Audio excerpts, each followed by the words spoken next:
મિત્રો બધાયને એક પ્રશ્ન હોય છે માર્કેટની અંદર કે અચાનક આ મોટી મુવમેન્ટ ઉપર આવી જાય બાઇંગ સાઈડ ની, શું કામ આવી જતી હશે? અચાનક મોટી મુવમેન્ટ નીચે પડી જાય કોઈ વસ્તુ, એ શા માટે આવી જતી હશે? જો અત્યારે જ નિફ્ટી લાઈવ છે, નિફ્ટીની અંદર આજે સૌથી વધારે આમ અચાનક બાઇંગ આવ્યું હતું બહુ જોરમાં. તો અચાનક આટલું બાઇંગ આવવા પાછળ ફંડામેન્ટલ કારણો તો હોઈ શકે, પણ આજે હું તમને એ ટેકનિકલ કારણ જણાવું છું, એવી એ સિસ્ટમ જણાવું છું જે બેકગ્રાઉન્ડમાં ઈ માર્કેટમાં બાયર સેલરને આધારે ઇફેક્ટેડ છે, જેના કારણે અચાનક ભાવ ઉપર વયો જાય છે. તો જોઈએ ઈ કારણ ડિમાન્ડ અને સપ્લાયને આધારે છે. તો એકદમ સિમ્પલ 2 જ મિનિટની અંદર ઈ વસ્તુ આપણે સમજી જઈએ. શા માટે અચાનક મોટી ગ્રીન કેન્ડલ બનતી હોય છે, ક્યારેક શા માટે અચાનક મોટી રેડ કેન્ડલ બનતી હોય છે, તો એની પાછળ આ થીમને આપણે સમજવાની છે. પણ આ સમજતા પહેલા હું તમને એક અહીંયા ઉદાહરણ સમજાવું છું, એ બરાબર સમજી લો તો વધારે મગજમાં ઉતરી જાય.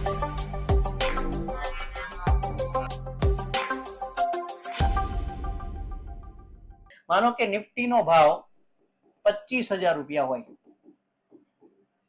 હવે આ 25,000 વાળી નિફ્ટી છે એ ઘણાઈને લેવી હોય ફ્યુચર માર્કેટની અંદર, તો આ ફ્યુચર માર્કેટમાં બાય કરવું હોય ને ઘણા વ્યક્તિઓને આ વેચવી પણ હોય. બે પ્રકારના વ્યક્તિઓ બજારની અંદર હોય છે, બાયર અને સેલર. હવે અહીંયા નિફ્ટીના છે નંગ આપણે બોલીશું, લોટ નહીં બોલીએ. જેમ કે અહીંયા નિફ્ટીના 500 નંગ શેર કોઈને લેવા છે અને 25,000 ના ભાવે બાય કરવા છે, અને સામે કોઈને 50 નંગ શેર જ આના 25,000 ના ભાવે સેલ કરવા છે. તો હવે વિચારો મિત્રો, આ વ્યક્તિને 500 નંગ શેર ક્યારે મળશે? જ્યારે અહીંયા કમસે કમ આવા 5,500 નંગ શેર વેચવા વાળા વ્યક્તિઓ આવે ત્યારે. હવે ઈ એક તો આવતા ન હોય. અહીંયા એક વ્યક્તિ થોડો કઈ બજારમાં હોય છે, આવા 500 વાળા તો ઘણાય પણ અચાનક આવી શકે છે. જો અચાનક અહીંયા 500, કોઈ એમ કે 20,000 નંગ લેવા છે, બની શકે કે કોઈ એકલો વ્યક્તિ હોય લેવા વાળો, અને સમાજના અલગ અલગ વ્યક્તિઓ પણ હોઈ શકે જે એમાંથી કોઈને 500 લેવા છે, કોઈને 200 લેવા છે, કોઈને 1000 લેવા છે, એમ કરી અને ટોટલ ઈ બધાને લેવું છે 24,950 ના ભાવે. એમ કરતા કરતા અહીંયા બહુ વધારે સંખ્યાઓ હોય બાયર સાઈડ, અને સેલરમાં હોય કોઈને 50 નંગ વેચવા છે, કોઈને 100 નંગ વેચવા છે, કોઈને 150. હવે અહીંયા જુઓ દેવા વાળાની સંખ્યા ઓછી છે અને લેવા વાળા બહુ વધારે આવી જાય, અને એ પણ કરંટ માર્કેટની અંદર. તો આ બધાની જરૂરિયાતો સંતોષવા માટે આમાં શું થાય, અમુક લોકો એના સોદાઓ આ લિમિટ ઓર્ડર હોય એના બદલે માર્કેટ ઓર્ડરમાં લઈ જાય, અને માર્કેટ ઓર્ડરમાં જયારે લઈ જાય ને તો આ લોકો જરા પણ વેઇટ કરવા માંગતા ન હોય. એને કોઈ પણ સંજોગોમાં ચાલુ માર્કેટમાં આ વસ્તુ કોઈ પણ ભાવે આવી બાય કરી લેવી હોય. એટલે જ્યારે આવી મોટી સંખ્યા વાળા વ્યક્તિઓ પોતાનો ઓર્ડર માર્કેટ ઓર્ડરમાં લઈ જાય ને, ત્યારે જે સેલ કરવા વાળા વ્યક્તિ હોય, કોઈને 25,000 વેચવું હોય, કોઈને 25,020 વેચવી હોય નિફ્ટી, કોઈને 25,040 વેચવી હોય, કોઈને 25,050 વેચવી હોય, એમ કરતા કરતા 25,000 25,200 ન્યા સુધી બધાને વેચવી જ હોય. વેચવા વાળાને ગમે એટલો ભાવ મંજૂર હોય, તો લેવા વાળા અચાનક એની ડિમાન્ડ કરે ને, તો આવા મોટા સોદાઓ જયારે માર્કેટ ભાવે આવે ત્યારે આ વસ્તુ આની વેચાઈ જાય, આ વેચાઈ જાય, આ વેચાઈ જાય, આ બધું વેચાઈ જાય, આગળ 25,300 સુધી બધું ભરાઈ જાય. એટલે અચાનક જ મોટો સોદો આવવાને કારણે તમને 5 જ મિનિટ કે 1 મિનિટ કે 2 મિનિટની કોઈ પણ કેન્ડલ જોઈ આવી ગ્રીન કલરની થઈ જાય, કારણ કે એક જ ઝાટકે જે તે વ્યક્તિએ બધી નિફ્ટી ભરી લીધી. હવે બની શકે એકલો પણ વ્યક્તિ હોઈ શકે, અને સમાજના મોટા જથ્થો કે ઈ પ્રાઇઝ ઉપર બેઠા થાય બધા સાથે પણ હોઈ શકે.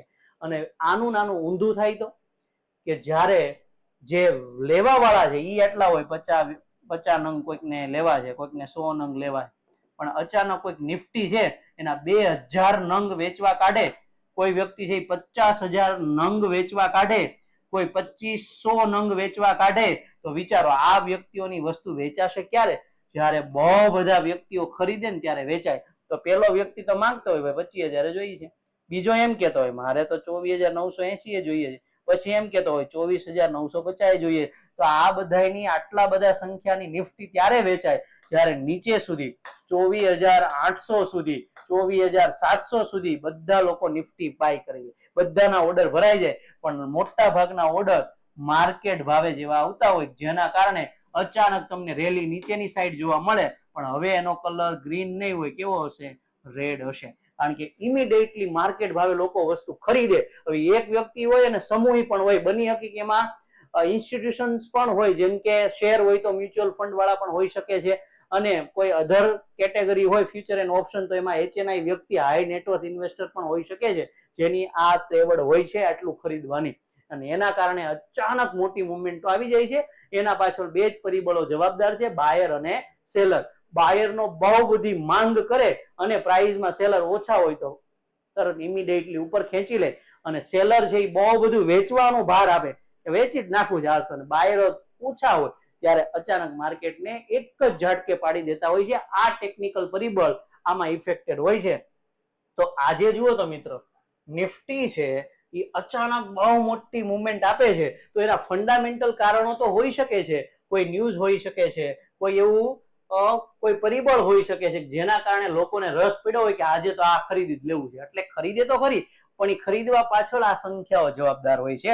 હજી પણ માર્કેટ પૂરું થવાના અંતમાં આવ્યું છે, તો હાલમાં ટોટલ બાઇંગ સાઇડ જે નીચે બાઇંગ લેવલના બધા સોદાઓ છે, ટોટલ શેરની સંખ્યા ક્વોન્ટિટીની 5 લાખ નંગ ક્વોન્ટિટી નિફ્ટીની હજી લોકોને ખરીદવી છે. તો સામે 1,83,000 જેટલી ક્વોન્ટિટી જ લોકો વેચવામાં રસ, હજી ઓર્ડર મૂક્યા છે એના વેચાશે.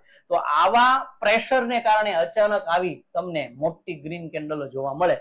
થોડા જ સમય પહેલા જુઓ મોટી રેડ કેન્ડલ પણ જોવા મળી હતી, તો એવું બની શકે કે ત્યાં ઘડીક માટે હાવી માર્કેટ ભાવે સેલ ઓર્ડર આવ્યા હોય, જેના કારણે અહીંયા સંખ્યા એ લાઈવ માર્કેટમાં એ સમયે ઓછી હોય, તો આ બધાના નીચા ભાવ સુધી ઓર્ડર ભરાઈ જાય. તો આવી રીતે બાયર અને સેલર આ બે જેવા પરિબળો છે જે માર્કેટને સતત આમ ધમધમતું રાખે છે, પ્રાઇસ ફેરવા કરે છે. આવા વધુ વિડીયો જોવા માટે મિત્રો આ ચેનલને જરૂર ફોલો કરો, સાથે સાથે શેર પણ કરો વિડીયો, અને જે વ્યક્તિઓને એમ લાગે બેઝિક વસ્તુ પણ નથી ખબર એને તો આવા વિડીયો તમે ખાસ તમે મોકલતા રહેજો. તો આવા અવનવા વિડીયો માટે તમે અને તમારા ગ્રુપમાં આ ચેનલને જરૂર તમે સબસ્ક્રાઇબ કરાવો. Thank you.